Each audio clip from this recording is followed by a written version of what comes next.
Ang kakapal ng muka ng mga congressman sa House of Representatives, nandyan kayo para i-representa ang boses ng inyong nasasakupan, hindi para pagnakawan ang inyong mga nasasakupan.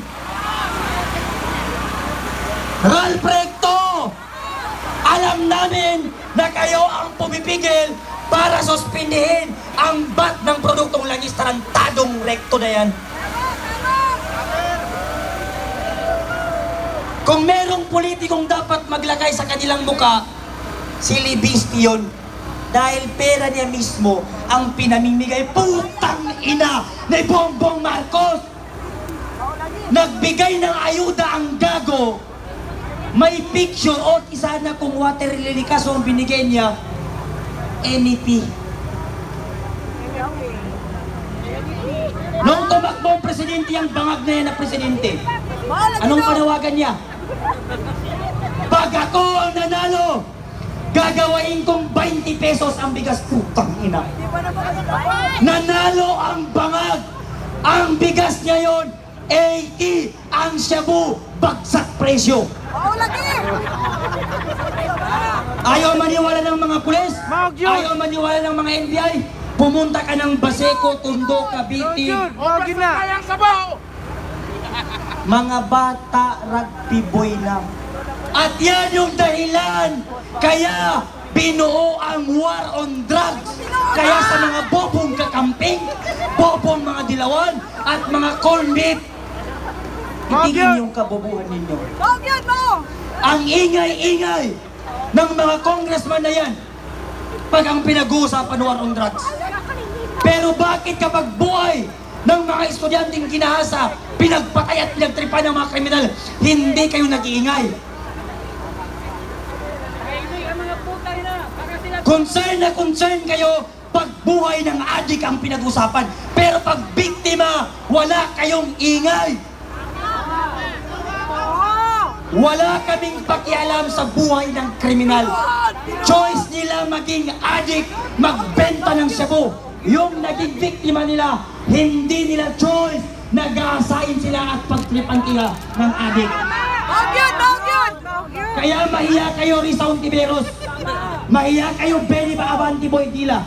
Mahiya kayo kung human right ang pinag-uusapan, mga putang ina nyo. Matik yan. Yung si Luistro,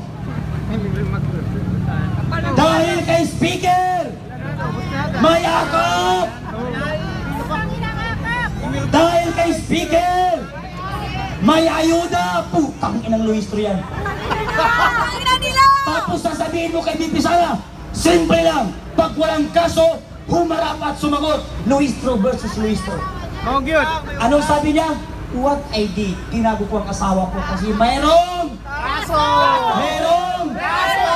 Dahil wanted, dahil nanggahasa ang putang inang asawa ni Luistro. Anong nangyari ngayon?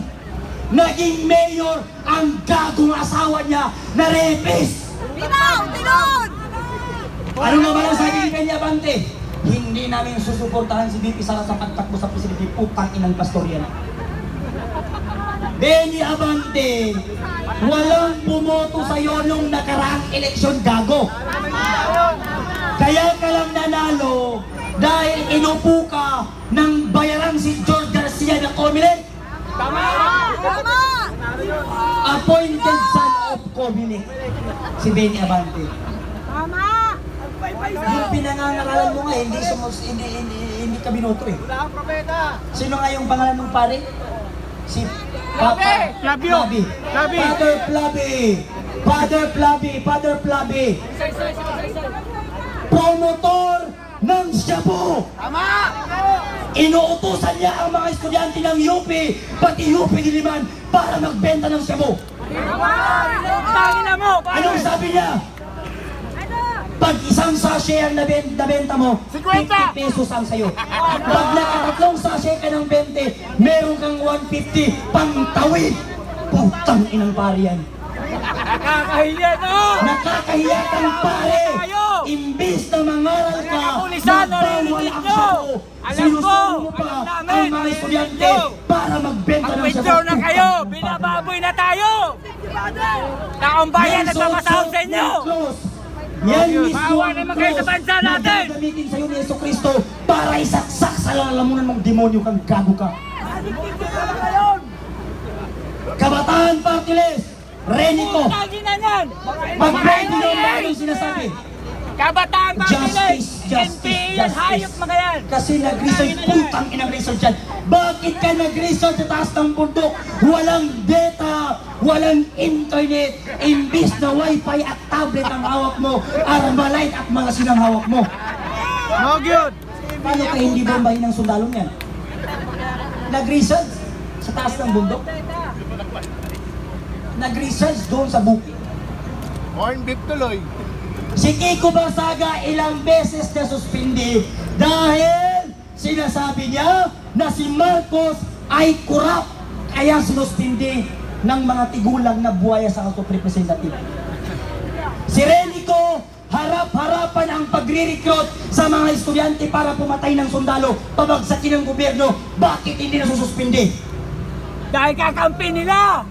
Magkasabot sila! Malinaw na UP Diliman pati ang UP ay dyan ang breeding ground ng CPP-NPA. Sindak sa mga yan! UP pati UP Diliman, mga bobo ang profesor dyan. Magyod! Hindi sa duwag! Kung hindi ka bobo profesor, imbis na aralin panglipunan ang tinuturo mo, war on drugs ang tinuturo mo. Anong utak lang may estudyante ng UP? Duterte, diktador, Duterte, mga tao. Pero ano ang pinatay niya? Adik, kagaya ng mga profesor ninyo sa UP.